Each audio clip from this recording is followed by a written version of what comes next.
Kemarin tanggal 6 Januari 2023, orang-orang Kristen Ortodoks Timur merayakan hari Natal.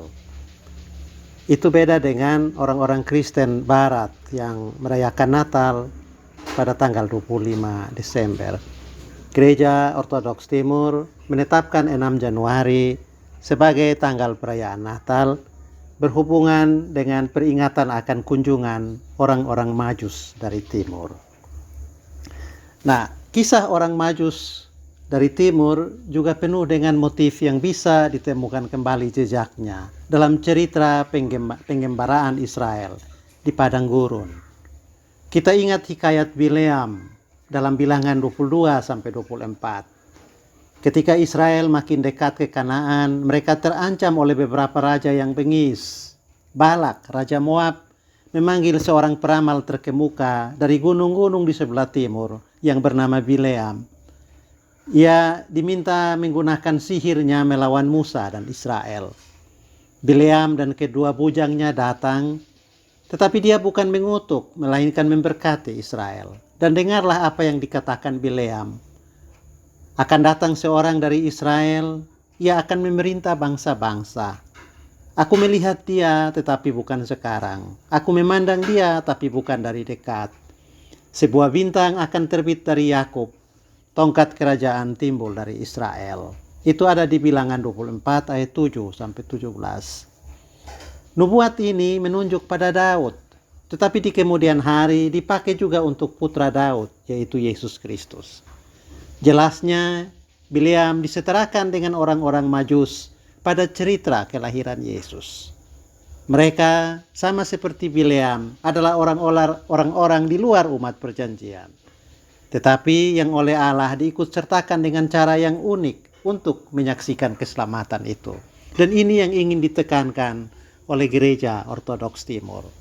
Para Majus menjadi wakil pertama dari orang-orang yang ada di luar umat perjanjian, yang dirangkul dan yang ditarik oleh Allah datang kepada keselamatan. Datangnya orang-orang Majus membawa persembahan-persembahan juga sudah dinubuatkan jauh hari sebelumnya, dan itu ditulis dalam Yesaya 60 ayat 6 dan Mazmur 71 ayat 10. Mengenai jumlah orang Majus, tradisi Kristen mengatakan ada 3, sesuai dengan jumlah persembahan yang mereka bawa. Ketiga Majus itu menurut gereja Barat adalah Balsasar, Gaspar, dan Melkior. Di gereja Ortodoks Timur berkembang cerita ada 4 orang Majus.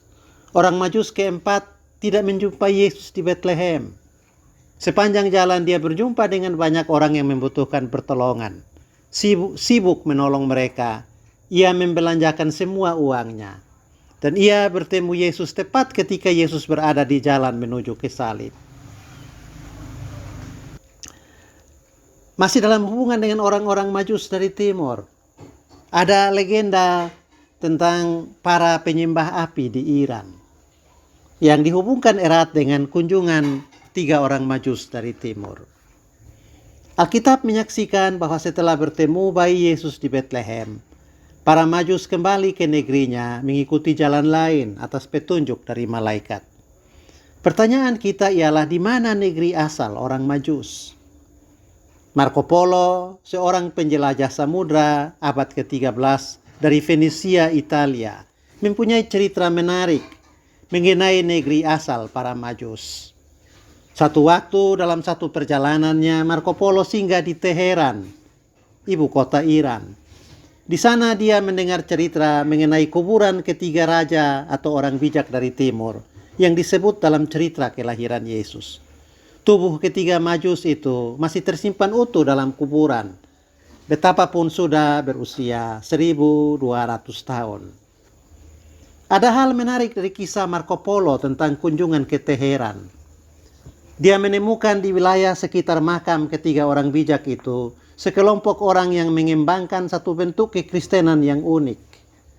Kelompok orang Kristen itu melakukan penyembahan terhadap api.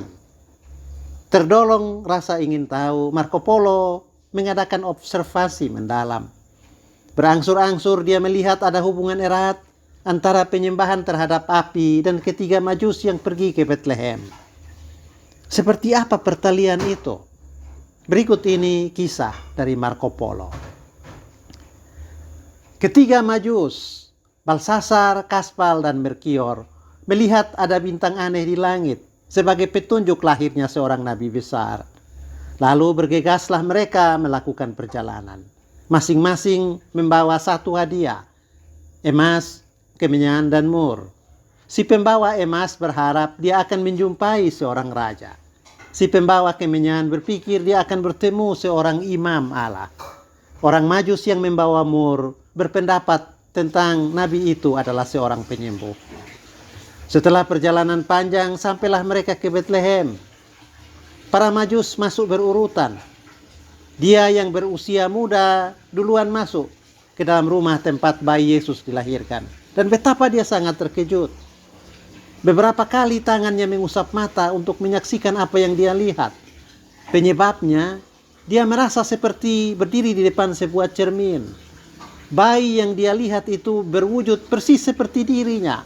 Dan karena itu dia bergegas untuk keluar. Orang Majus kedua menyusul masuk. Bayi yang dia lihat ternyata mirip dirinya sendiri. Karena bingung, si Majus ini pun buru-buru keluar. Orang Majus tertua mendapat giliran. Dia juga tidak percaya.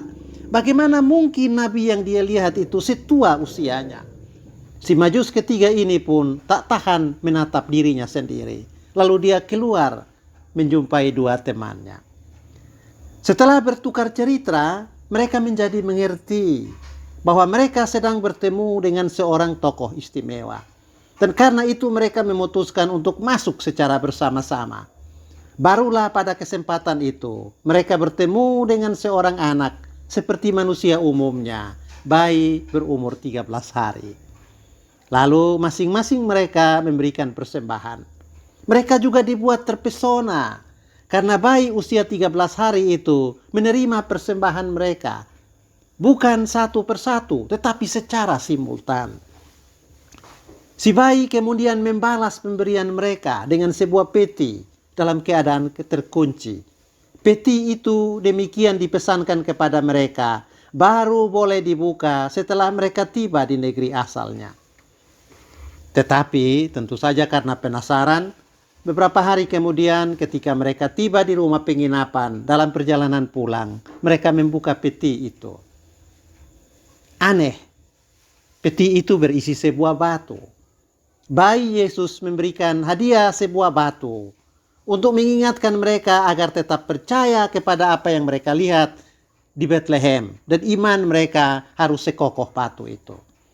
Tetapi ketiga Majus ini tidak mengerti pesan itu. Kecewa karena hanya diberi batu. Mereka melemparkan batu itu ke dalam sebuah sumur yang sudah kering di sekitar tempat penginapan. Tetapi terjadi sebuah keanehan atau keajaiban. Api turun dari langit ke dalam sumur itu. Barulah pada detik itu mereka mengerti pesan dari batu pemberian Yesus. Dan karena itu dengan saksama mereka mengambil api itu untuk dibawa pulang ke negerinya. Api itu disimpan di satu tempat di sekitar kota Teheran. Tempat itu lalu dijadikan tempat keramat. Orang-orang Kristen yang ada di sekitar tempat itu menyebut dirinya para penyembah api. Mereka ini terus-menerus mengalami berbagai penghambatan dan penganiayaan. Tetapi mereka tetap kokoh bertahan dalam iman kepada Yesus. Seperti batu. Sebagaimana pesan dalam hadiah batu dari bayi Yesus. Begitulah kisah Marco Polo.